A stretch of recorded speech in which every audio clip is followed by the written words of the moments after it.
Hello everyone. तो welcome back to Anjali bio classes.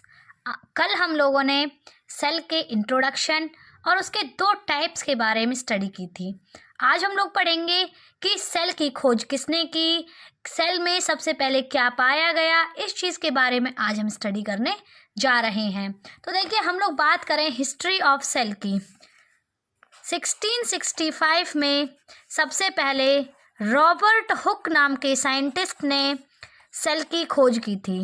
लेकिन ये कैसा सेल था? Dead cell. क्योंकि रॉबर्ट हुक ने अपनी वाइन की बोतल के ढक्कन में देखा था कि सेल होते हैं। कैसे? जो एक कॉर्क होती है, देखिए पहले टाइम में जो ढक्कन की तरह कॉर्क को यूज़ किया जाता था। कॉर्क क्या होती है? पेड़ की टहनी से बनाया हुआ एक ढक्कन होता है, कुछ इस प्रकार का, जो एक बोतल के मुंह को बंद करने के लिए यूज किया जाता है। तो कॉर्क जो है वो स्क्लेरेनकाइमा का होता है।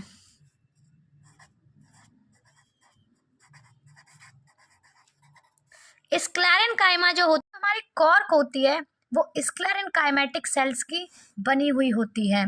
क्योंकि ये अपर जो सेल वॉल होती है आपके प्लांट्स में, उसके बाद में जो सेकंड सेल वॉल होती है वो आपकी डेड सेल्स की बनी हुई होती है और उसकी बनती है आपकी कॉर्क।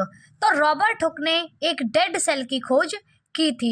उसके बाद में आए थे एंटोन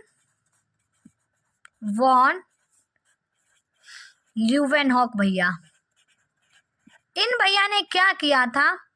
इन्होंने लाइव सेल की खोज की थी, जो लिव सेल था। उसके बाद में एंटोन वॉन ल्यूवेनहॉक आए। जो एंटोन वॉन ल्यूवेनहॉक थे, उन्होंने लाइव सेल की खोज की थी। इन्होंने लाइव सेल को आरबीसी के अंदर, स्पर्म सेल्स,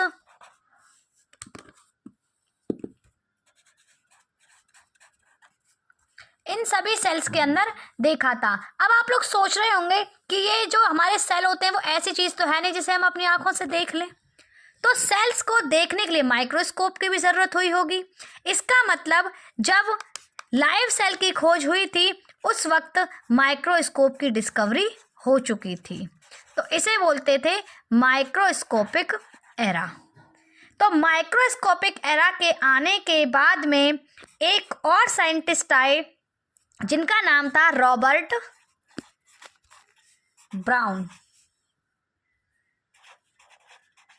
और रॉबर्ट ब्राउन ने जब लाइव सेल की खोज हो गई तो भाई कुछ ना कुछ तो उसके अंदर होता होगा, जिसके कारण जो सेल है वो डिवीज़न करने में मदद करता है।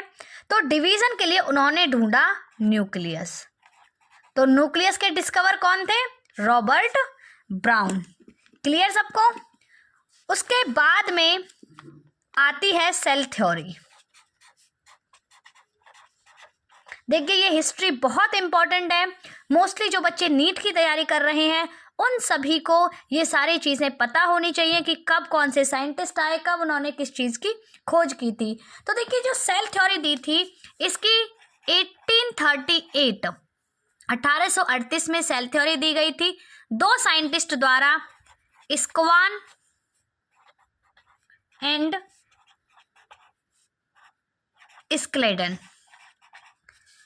तो जो हमारे स्क्लेडन भैया थे ये थे जर्मनी से, और इन्होंने खोज किस चीज़ की थी? ये थे एक बॉटनिस्ट। कल ही मैंने आप लोगों को बताया था कि बॉटनी क्या होती है? प्लांट की स्टडी। तो जो प्लांट की स्टडी होती है बायोलॉजी में उसे बोलते हैं बॉटनी। तो बॉटनिस्ट कौन होगा? बॉटनिस्ट होते हैं बॉटनी की स्टडी करने वाले, यानी कि प्लांट की स्टडी करने वाले। तो जो जर्मन साइंटिस्ट थे हमारे स्केलेडन भैया, इन्होंने क्या किया था?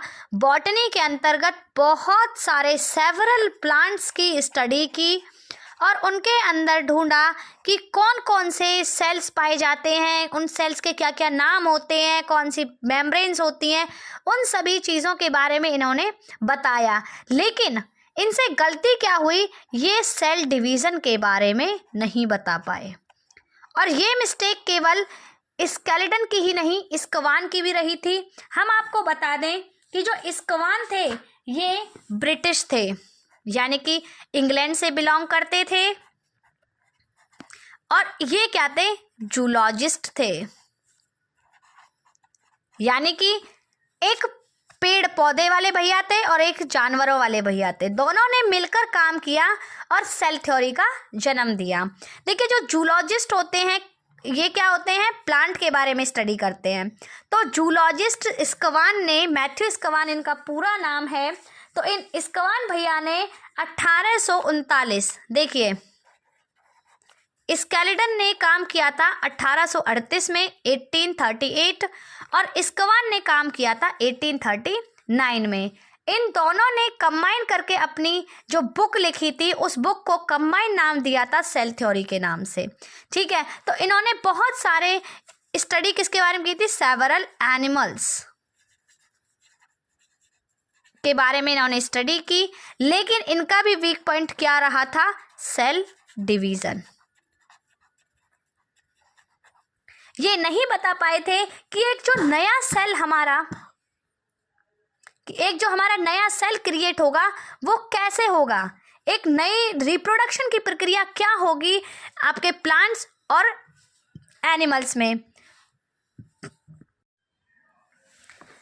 जब सेल थ्योरी फेल हुई, क्योंकि देखिए सबसे इम्पॉर्टेंट चीज़ क्या है, रिप्रोडक्शन, मतलब एक नए ऑर्गेनिज्म का जन्म होना। जब सेल थ्योरी यही नहीं बता पा रही थी कि जिन ऑर्गेनिज्म के बारे में हम स्टडी कर रहे हैं वो बाकी ऑर्गेनिजम्स को जन्म दे रहे हैं, नहीं दे रहे हैं, या फिर उनकी प्रक्रिया क्या है, तो ये इसका वीक पॉइंट निकल के ये ख़त्म हो चुकी थी। उसके बाद में इन दोनों के बड़े भैया आए जिन्हें नाम दिया गया रुडोल्फ विर्चो। देखिए, इन्हें तो इनके माँ बाप ने नाम दिया होगा, लेकिन हम तो इनकी थ्योरी के बारे में पढ़ने जा रहे हैं। तो रुडोल्फ विर्चो जो भैया आए थे उन्होंने 1855 में बताया कि जो सेल थ्योरी का वीक पॉइंट था उसे कैसे जनरेट किया जाए, कैसे उसे बढ़ावा दिया जाए। तो इन्होंने एक सेंटेंस बोला, ओमनिस सेलुला ई सेलुला। बड़ा अटपटा सा वर्ड है ना, ये है आपका ग्रीक लैंग्वेज का वर्ड। इसका मतलब है new cell create from pre existing cells, यानी कि एक नई कोशिका का निर्माण पुरानी कोशिकाओं से होता है। इसका सीधा सा मतलब क्या था, सेल डिवीज़न, यानी कि एक सेल क्या करती है, डिवाइड करती है। और इसी के साथ में आपकी हिस्ट्री ऑफ सेल ख़त्म होती है। उसके बाद में हम लोग एक कॉमन सी, मतलब एक बहुत छोटा सा टॉपिक पढ़ेंगे, that is overview of cell. देखिए, अगर आप लोगों को इसके नोट्स चाहिए तो हमारा टेलीग्राम चैनल है, इस वीडियो की डिस्क्रिप्शन में इसकी लिंक दी हुई है, आप वहां से जाकर टेलीग्राम का जो ग्रुप है उसे ज्वाइन कर सकते हैं। ओवरव्यू ऑफ सेल, ओवरव्यू का मतलब क्या होता है, सेल के अंदर क्या है, कैसे है, क्या क्या चीज़ें उसके अंदर वर्क करती हैं, उनके बारे में हम स्टडी करेंगे। तो ओवरव्यू ऑफ सेल में हम पढ़ेंगे कि cell has definite shape,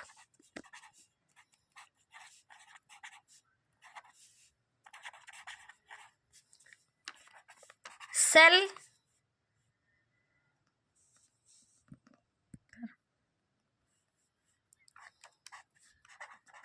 it has several organelles in it. The outer membrane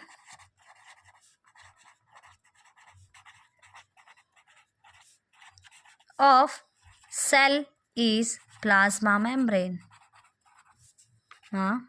membrane in animals, देखिए ये बात हमेशा याद रखिएगा कि केवल एनिमल्स में प्लाज्मा मेम्ब्रेन पाई जाती है, लेकिन आपके जो प्लांट्स होते हैं उनमें क्या पाई जाती है, प्लांट्स की जो आउटर मेम्ब्रेन होती है उसे कहते हैं सेल वॉल। लेकिन प्लांट और एनिमल दोनों में कॉमन क्या होता है? न्यूक्लियस, जो सेल के अंदर पाया जाता है। उसके बाद में इसके कुछ ऑर्गेनल्स के नाम हम बता रहे हैं। एंडोप्लाज्मिक रेटिकुलम, बहुत इंटरेस्टिंग और इम्पॉर्टेंट टॉपिक है सेल आपका, तो बहुत ध्यान से पढ़िएगा सभी लोग। और एक है power house of the cell, that is mitochondria. तो आज की वीडियो हम यहीं पर ख़त्म करते हैं। कल हम इन सभी सेल ऑर्गेनल्स के बारे में डीप स्टडी करेंगे, कहाँ पर पाए जाते हैं, इनकी फंक्शनिंग क्या होती है, ये सभी हम कल पढ़ने जा रहे हैं। In last of today's session, we are discussing about topics that we covered today. History of cell, जिसमें हमने साइंटिस्ट, डेट और उनकी डिस्कवरी के बारे में स्टडी की थी।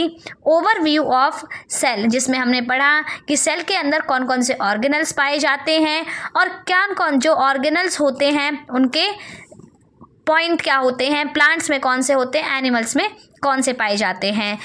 और आज के आपका लास्ट क्या है? क्वेश्चंस। तो आई होप कि आज तो किसी भी स्टूडेंट ने फर्स्ट वीडियो का कमेंट में किसी ने भी आंसर्स नहीं लिखे थे, बट आई होप कि आज आप लोग आंसर्स लिखेंगे।